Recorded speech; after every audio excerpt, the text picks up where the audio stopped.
Thank you, Your Excellency.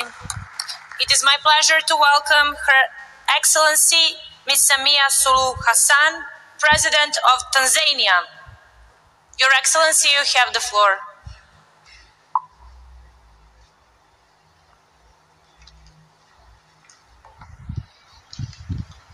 Your Excellency, President of COP26, it is with great pleasure and honor I take this podium to address the scourge of our time, the climate change. We in Tanzania have not been spared by these events. Sea level rise is eating at arable land. Our pride, the Mount Kilimanjaro, is drastically becoming bald due to glacier melting. And we are experiencing unpredictable floods and droughts. We are experiencing all this despite our resolve to dedicate 48 million hectares to forest conservation as global service to carbon sequestration. Our exotic and beautiful archipelago of Zanzibar is struggling with temperature rises, saltwater intrusion, and inundation, thus impacting its tourism ecology.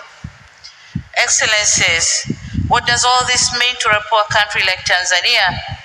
It means 30% of our GDP that comes from agriculture, forestry, and fisheries is not sustainable. Sadly, the big resolve and robust steps to combat causes and effects of climate change are still low-paced. The Paris goal of achieving 1.5 degrees Celsius is yet to be met, while more commitment are required. We in Tanzania are determined to take swift actions, as our inaction means risking our development agenda and prosperity. We have in place the National Climate Change Response Strategy and the National Determined Contributions aimed at reducing greenhouse gases emission economy-wide between 30 and 35 by 2030. On mitigation front, through hydro, geothermal, and solar, we have managed to increase power generation and thus increasing the access rate from 43% in 2017 to almost 70% in 2020.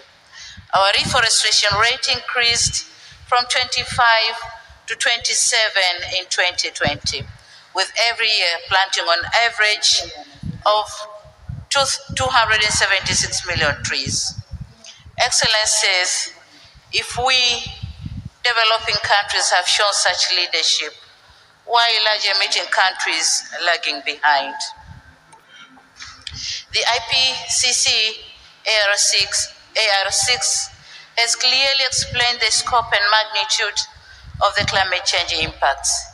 We know what is required, and we know that if the world will not act accordingly, the countries like ours with low adaptive capacity have no options but to brace for more devastating impacts. However, what we all ought to remember is when the drastic climate changes hit, it will choose no location, might or weak, poor or rich country. And so we call upon an urgent unlocking of a climate financing that will trigger planned targets and implementation of the NDC.